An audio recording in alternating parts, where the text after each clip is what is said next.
Hello and welcome to day 14 of my alternative spring tour.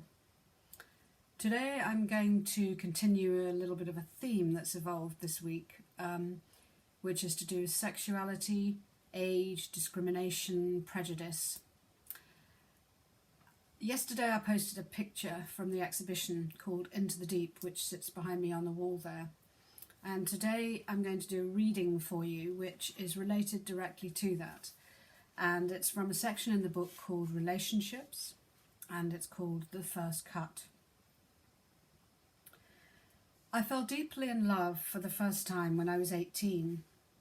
I was in a steady relationship with a wonderful boy who seemingly had all the qualities a nice middle-class girl like me could wish for and need. Good looks, a good brain, sporty, sensitive, good prospects, even a motorbike, and a hopeless devotion to me. But I had thoughts and feelings about other things at that time. I had met someone who name-dropped about famous people, whose accent held no hints of Staffordshire, and who had, to me, a deeply attractive, rebellious streak. This rebellious streak didn't appeal to many, but it amused me greatly. I befriended this blow-in from the snooty south who appeared to have experiences of a world beyond our own, experiences that I was hungry for.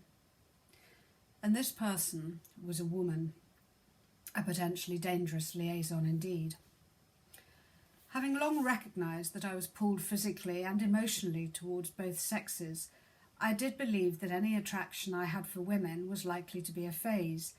Wasn't that always the case when you were a teenager? Surely only PE teachers and women who wore terribly sensible shoes were the only women who were allowed to be called lesbians.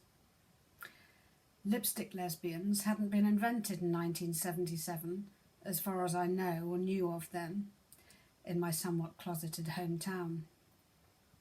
As a footnote, I may add that I still feel uncomfortable using that word, which I rarely do because of the stigma and association often attached to it. Until this time, I had enjoyed the attentions, affections, company and pleasures of teenage lust and love with the opposite sex. The difference with the feelings I was developing now was that this wasn't Virginia Wade or Dusty Springfield, immensely talented women suspected of being of another persuasion, women to be admired and fantasized about from pictures in a magazine, on TV, or out of the speakers of the record player. This was a real-life, walking, talking woman who I was forming a very close friendship with and feelings for. To explain why we are attracted to certain people is almost an impossibility and only something we can speculate about. Beauty is in the eye of the beholder, but even if something is not to your personal taste, you may still acknowledge it. Fascination with someone's personality can be understandable to many, but may manifest itself in stronger emotions amongst a few. Connecting with someone is comfortable, enticing, sometimes exciting. Whether you have the ability to chat easily with someone, make each other laugh without hesitation, have similar interests, or perhaps even similar social backgrounds that draw you together, or a collection of those things, or quite simply chemistry. I really hadn't reckoned with what lay ahead. Perhaps I felt safe in the knowledge that this sort of thing couldn't possibly happen to me. Any feelings I had ever had for someone of my own sex were regarded by myself as a distant fantasy, as something totally out of bounds, off limits, and out of the question. Just not something that I perceived was or could be a reality. And did I even know for sure that this is something that I wanted anyway? Wasn't it something to be got over that would blow away in time? Whatever the reason, and there are always likely to be many, it is safe to say that I was smitten. The feelings I had for this person were ones that I naively believed were being kept to myself and allowed to flow. However, these feelings brought me up abruptly several months into our friendship when, With a significant amount of Dutch courage, I chose unwisely, as it turned out, to reveal them to her. Having already become friends, we were limited in how much time we spent together. We both had boyfriends and other commitments. The romantic feelings evolved in a very short space of time. Then one evening at her house, we were lounging around in her sitting room chatting, listening to music, no one else home. I don't recall if it was a weekend or whether we had been out, nor whether it was early or late. I have a recollection that she was sober. I was not. Whether as a deliberate act or because I had set my mind at what I had to say or do, I can't say. And then I took leave of my senses and shared my feelings. It was all over very quickly. Whatever it was I said came as a jolt to me as much as I imagine it did to her, and her response was calm but clear. "I think you've had quite a lot to drink, Jude. I think you should go home." A kind rebuff, but given the depth of feelings I had, the courage it had taken me to open myself up, and the enormity of what was to follow, to me it felt very unkind. I felt a complete fool. I maintain to this day that she was not at fault, because I don't think she had any real knowledge or understanding of my feelings, my bravery, and what the fallout might be. I certainly didn't know myself. If someone has no understanding of your feelings, then they could be said to be free from any responsibility regarding any outcomes, and that you are alone in managing those feelings for yourself. If the other person has some level of knowledge or understanding of feelings you have towards them, or suspects you have, then if they are a responsible, respectful, caring person, they would surely act in a way to negate any harm. But that is a very idealistic way to look at the world, and not in reality what happens. People can hurt each other in so many ways, directly or indirectly, by words and deeds, sometimes unwittingly, and in more unpleasant circumstances, knowingly. I know there is at least one person who might argue that the woman I had fallen for knew full well what was happening, that I was falling in love with her, or at the least had a very serious crush on her, and that she had led me on. I don't know. I would like to disagree, but I am conscious that I tend to look upon people kindly, even when they may be hurting me. Is this arrogance, that you believe someone wouldn't hurt you intentionally, or just a belief in the greater good of humanity? I hope the latter. She may have flirted and perhaps had an inkling, but to her that was her nature. It was part of her makeup, something she perhaps knew I enjoyed because it was part of our friendship, living a little dangerously, teasing, having a laugh, not something she had the vaguest idea about in terms of what it could really mean. We were young, but that is not to take any of this lightly. Feelings can be very deep and very real, even at that tender age, and relationships and their intensity need to be taken seriously. I was also more vulnerable than I have often given myself credit for, and that wasn't on view to the outside world. A strong-willed, determined, fun-loving, slightly difficult teenager to many, and whilst I was that person, I was also sensitive to and troubled by years of family turmoil. In addition, there were the confused emotions regarding my possible sexuality.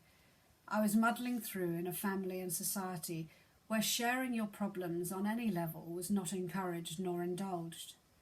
Let us also not forget that these early experiences can determine your later behaviours and form a mind map for your future health and happiness. A-levels came and went. My deep hurt and humiliation were suppressed and damaging. We were adult enough to maintain a good show of friendship, this incident never ever being mentioned or alluded to, as though it had never happened. Studying for my imminent exams was a struggle. Not a natural academic, I was distracted and tended to ruminate for hours on end. I continued for a short while in the relationship with my boyfriend until I had to bring that to a close. I denied it, of course, when he said that I would rather spend time with her, but of course I knew that to be the truth. If I couldn't have a romantic relationship with this woman, then I certainly still preferred to spend time with her more than anyone else. Very grown up, but also a choice that was not going to give my wounds a chance to heal. I was by now drinking quite a lot of red wine and smoking heavy-duty French cigarettes, unable to explain why to my mother and one of my sisters on the one occasion that they tried to engage with me about it. Cocooned with my pain and confusion, more often than not in a locked bedroom listening to music, biding my time until I could escape to London, to the prestigious West London Institute of Higher Education, commonly known as Borough Road Sports College, and a new life, and shake off those feelings and this situation. Then the A-level results came. Not to make light of it, which often I do, that moment happened to coincide with hearing that one of my idols, Elvis Presley, had died. Apart from the Osmonds and all the usual pop icons of the time, I was a huge fan of the more mature Beatles, Dusty and the King. Having received that news through my transistor radio and realising what day it was, I pottered slightly apprehensively downstairs to pick up the post and open the letter. I got a D in religious studies and either failed or got a totally unexpected and unsatisfactory grade in art and English literature. I had completely bombed, and to get into Borough Road and achieve my desired escape, I needed at least 2 reasonably respectable grades. The escape that I had been looking forward to moving on with my life, away from my broken heart and broken home, to starting to realise my dreams in a world beyond the one I felt trapped in, had not materialised. I sunk into a pretty deep level of despair, Vin Rouge and Gauloise, my favourite French cigarettes. My thoughts became really quite dark. I remember vividly thinking of suicide, not of how or when or what, or of it as a reality, but that word came into my head even if it left it as quickly. It was a very disconcerting place to find myself in. My decision was to retake the A-levels I had flunked, a sheer determination and stubbornness to be able to take up that place at the college of my choice, just a year later than planned, set in. Determination can be a positive trait. It can also have more negative consequences. Term time came around. Bored by only having a couple of classes to attend a week, my only real distraction was playing hockey for school, town and county. I got an evening job in a pub to occupy some of my time, my mind and my energy. My greatest confidant, who had broken my heart, wrote regularly to me from the place she had escaped to. Her success in getting away and changing her life seemed only to exacerbate my own sorry situation. Time frames are slightly muddled here. Mum and I were living in the old family home. I had returned to live with her after several years, finding no way out of a difficult time living with my dad. This previously magnificent home, steeped in a rich heritage and much laughter and many happy memories, was now a shadow of where I had grown up. We couldn't afford more than the one gas heater, which we moved from room to room in the vast space, depending on where we were spending our time.